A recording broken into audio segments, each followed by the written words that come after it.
समस्त मोर नमस्कार मु उमाकांत बेहरा आपको स्वागत करुच्ची मोर आउ एक वीडियो को बंधु मैंने समय बहुत निकटर आमर भविष्य उज्जवलमय करने एवं एक स्वच्छ राजनीति को बाछापी जो राजनीति सेवार ना कि सेवा जोगेवा आवश्यक मन पड़ूला बेले ताहा दुर्नीतिग्रस्त न हो ताहार स्पष्टता एथर राजनीति में आमको मतर दे रखा पड़ो एवं आमको जो दुई पाद पछकू जीवा डर भय लोभ से कम को घृणा करी जो भाई भाव में अतीत दिन गुड़िक आम आमर संघर्षमय जीवन को सामना कर कहार बिना साथ रे निजर पिला को दादन स्वामी को दादन पठाई निजर समस्या को निजे समाधान करें एत बड़ बड़ बाधा विघ्न जदि आम आम परस्पर भितर गाँ गहली साही पड़ोशी भितर रही समाधान करें तेबे ये एक राजनीति जो माने मासे नाई दि मासे नाई से केवल भोट समय हाथ पते दिखती माँ मौसी संपर्क रखते से भली एक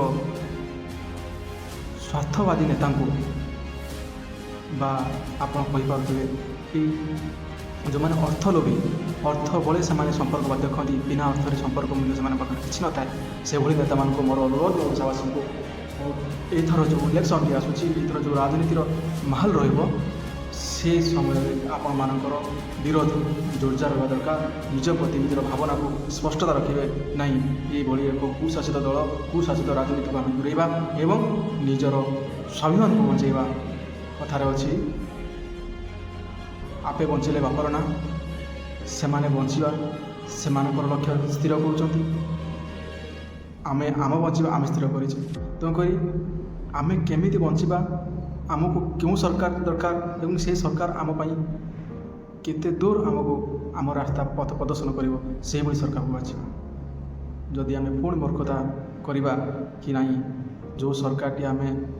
विगत दिन बाछी आज पर्यंत पछताऊे 25 वर्ष है स्वाधीन बासना पाइने परस्पर स्नेह ममता को दूरेचे आम भितर राजनीतिर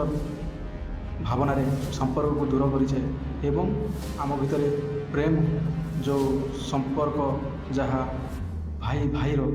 गाँ गाँव सहर आ गए सहर था खंड विखंडित कर जो सरकार से सरकार को निश्चित भाव आवाड़ करवा निश्चित रूपे एक शांतिप्रिय सरकार जो सरकार एकता थी मनोबल सुदृढ़ थी रोजगार थी दादन मुक्त थी एवं निजुक्तिर संभार बा निजुक्तिर ग्यारंटी थी से भली सरकार आपण निश्चित दरकार पड़ो से भली सरकार को बाछा आमर नित्यांत आवश्यक नचे ये भाव आम भोट दे चली से आमको व्यवहार कर केतरी मद माउस जन्मदिन से केक बांटला पड़े आमको बकरा बनी आमको खुशी बाहाना आमर हस खुशी कर 2 दिन हस खुशी सारा जीवन दुख न आने मुझे हाथ जोड़ी अनुरोध करुँचे दयाकोरी एथर निश्चित रूपे आत्म निजर ज्ञान को परिप्रकाश करूँ एवं निजर सच्चटता को सामना को आनतु जे नाई आपण जो भावना आपण जो कर्मधारा आपण को निश्चित रूपे एक सचोटतार सरकार को आनब एवं आप गर्व कहे ना मो भोट मूल्यवान भोट मो मूल्यवान लोक मु सर्वशेष कहि नवनिर्माण कुशल संगठन विगत दिन जो भली आपण पाखे चाषीर प्राइस प्रेस्टिज पेंशन को लड़ाई कर विधानसभा सामने विधानसभा घेराव हो कि राजरास्ता को कभर करा जाऊ सब जिन जो से समय कौन सी एक दल आपण सामना को आप सपोर्ट रखे आसी ना कि आपको सहयोग हाथ बढ़े ना ना चाषी मान व्यवस्था हवा दरकार आज भी जो मैंने आज आपण पाख भोट पाइबा जाती से गोटे कथा पचारतु जो समय चाषी मान हक कथा उठुला से समय आपने कौटी जदि प्राइस पेसिस पेंशन कथा विगत 5-10 वर्ष पूर्व कई जन उठेला सी जदि तार सफल करने जदि आउ तरफ प्रयास चलती आप एत लेट कहीं करें प्रश्न करूँ उत्तर निश्चित पाइबे नहले यही भाव पुणी प्रतिश्रुति मिछ भंडारी से फंकी चलिए और आपन को व्यवहार कर डस्टबिन पकड़ा भली पकई चलिए मोर अनुरोध बड़ मुंडिया बड़ लोक से कथा बड़ बड़ आउ काम दुर्बल ये सब कथार अच्छी आप मोर अनुरोध एत चाषी नेता दुखी दारिद्र नेता गाँव थिबा साधारण जनता आपण पाखे नेता है कि विधानसभा आपण सपक्ष भोट आपण सपक्ष क्यों भाव प्राइस पेस्टिज पेंशन मिल पार सी संपर्क में जी विधानसभा उल्लेख कर सी है चाषी नेता मोर अनुरोध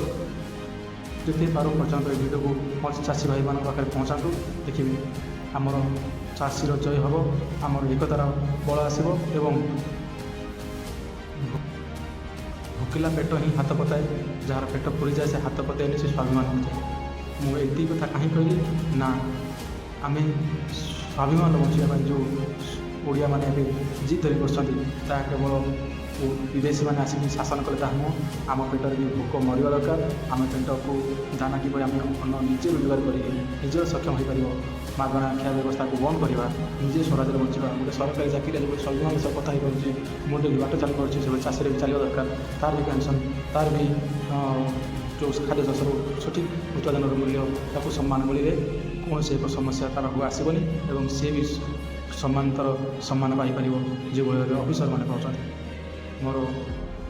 ଆଉ ଥରେ ଅନୁରୋଧ ଯେ ଏହି ଭିଡ଼ିଓଟିକୁ ମୋର ସାରା ଓଡ଼ିଶାବାସୀଙ୍କୁ ସେୟାର କରି ଏହି ଭିଡ଼ିଓଟି ଶୁଣନ୍ତୁ ବା ଜଣାନ୍ତୁ। ଆମର ଏକତାରେ ହିଁ ଆମ ଓଡ଼ିଶାର ଉନ୍ନତି, ଚାଷୀ ସରକାର ଗଢ଼ିବା ଏକମାତ୍ର ଲକ୍ଷ୍ୟ। ଚାଷୀ ସରକାରରେ ଅନେକ କିଛି ସୁବିଧା ହୋଇପାରିବ, ଯାହା ମିଛ ପ୍ରତିଶ୍ରୁତି ଦେଇ ଅନ୍ୟ ଦଳମାନେ, ଅନ୍ୟ ପାର୍ଟିମାନେ ଆପଣଙ୍କୁ ଭୁଆଁ ବୁଲେଇ ରଖିଛନ୍ତି, ତାହା ଇଏ ସରକାର, ଇଏ ଦଳ ବା ଇଏ ସମାଜସେବୀ ଲୋକ ଆପଣଙ୍କୁ ସେମିତି କରିବେନି। ଏହା ନବନିର୍ମାଣ, ଚାଷୀ ସଂଗଠନର ସ୍ୱାଭିମାନ ଏବଂ ଏକ କୃଷକର ସ୍ୱାଭିମାନର କଥା। ରହିଲି, ନମସ୍କାର, ଜୟ କିଷାନ।